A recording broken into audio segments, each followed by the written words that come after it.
number 1. And we are going to open this big advent, which is called Advent Calendar Storybook Collection. It includes Disney Frozen storybooks inside. So Elsa is not shown in here, but she's gonna be. Let's start. You can take a sneak peek. You can't see it all yet. Before, I need to tell you what is an advent. An advent is like something that you do fun, so that like this, something that you do for fun. What I did is that there's like 24 books in here that makes 24 days. So that's for Christmas. So that's what I'm gonna do. That's what an advent is. Okay, ready to see the big reveal?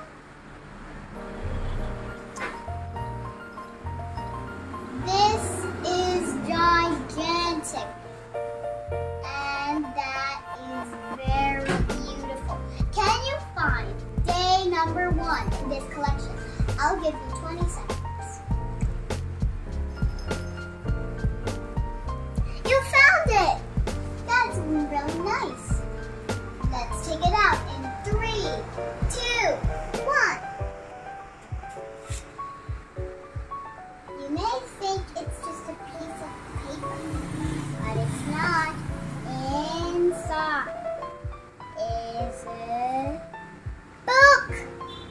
Let's put this in here so that you know. What's the first story? The first story is about Christmas, of course. And the title of the story is The Perfect Party. It's the story of Cinderella. Here's the plot. Cinderella is planning a fabulous Christmas party in the castle. The staff are confused when Cinderella wants to do all the preparations herself, but it looks like the fairy godmother has other ideas. What are those ideas? Can you think of them? If you can't, then you're in luck. Perfect party. A perfect party.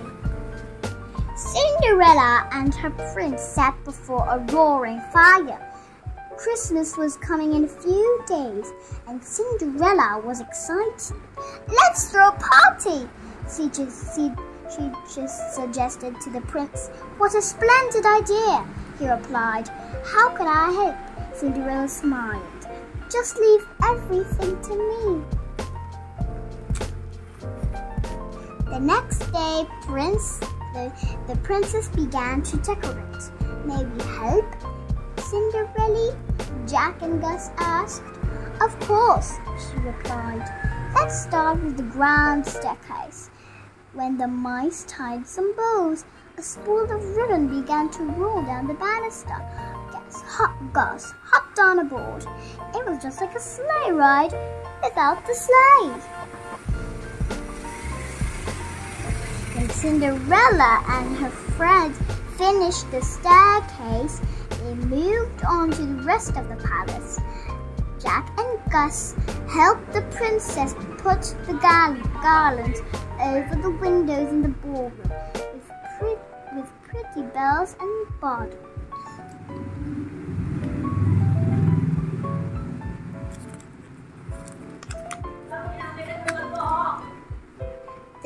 They tied springs over holly over doorways.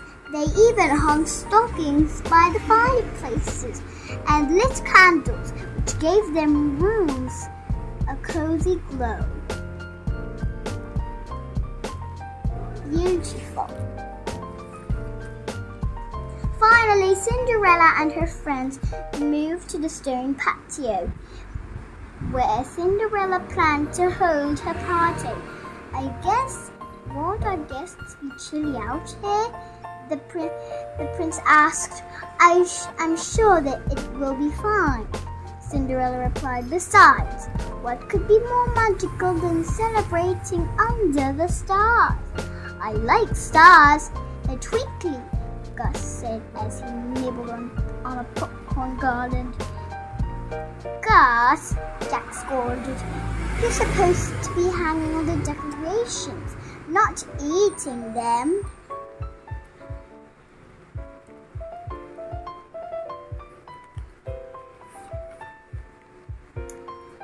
Later, Cinderella went to the royal sewing room. When the Prudence, the head of the household staff, peeked in, she saw the princess sewing a handkerchief.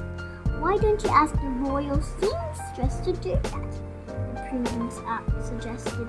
I'm making presents for our guests, Cinderella said. It gives them a personal touch if I do it myself. On Christmas Eve, the royal chief came to speak with Cinderella. He wanted to know where she should cook for the party. Not a thing, Cinderella replied. Later, the Prudence saw her in the storeroom filling baskets with fruit, ears of corn, and different kinds of cheese. She was appalled. Back on the patio, Cinderella laid out the food. She said, something's missing. But what? Suddenly, Cinderella's fairy godmother magically appeared. My dear, you need a centerpiece, she said, waving her wand. She turned a jug of water into an ice sculpture. Now everything is perfect for a Christmas picnic, Cinderella exclaimed. When Cinderella left to change her gown, the fairy godmother slipped into the banquet room. Oh no, she said, looking at the decorations. Cinderella and the mice had hung. This would never do for the royal ball. The fairy godmother waved her wand. Instantly, an elaborate feast appeared. She waved her wand twice more, and court musicians began to play. Now that's more like it, the fairy godmother said. When Cinderella and the prince walked past the banquet room, the princess couldn't believe her eyes. Just then, the Prudence rushed in. Where are your guests? She asked. My party isn't going to be held here, Cinderella told her. Then what is it? What is? Prudence asked. Thinking quickly, the princess said, a princess party of honor of royal staff. A Christmas party in honor of the royal staff. Would you please tell everyone else? What a wonderful surprise, the housekeeper exclaimed. Cinderella opened the patio doors. Merry Christmas! A chorus of chirps, barks, and whinnies answered her. All of Cinderella's animal friends had gathered for her party. Happy Christmas, Cinderella! Gus shouted. Merry Christmas, Jack said, correcting him. After lots of delicious food, it was time for presents. There were new feed bags, cozy blankets, and stylish mouse-sized outfits. Jack loved his new jacket so much he couldn't stop looking at his reflection. Later, the prince and Cinderella danced underneath the stars. When they stopped, they realized they were alone. Oh my, look, Cinderella cried. Their animal friends had gone inside and were with the staff. Delighted that everyone was getting along, Cinderella and the prince joined them. It was the most unusual and merriest Christmas celebration they'd ever had. The end. See you again tomorrow for day 2.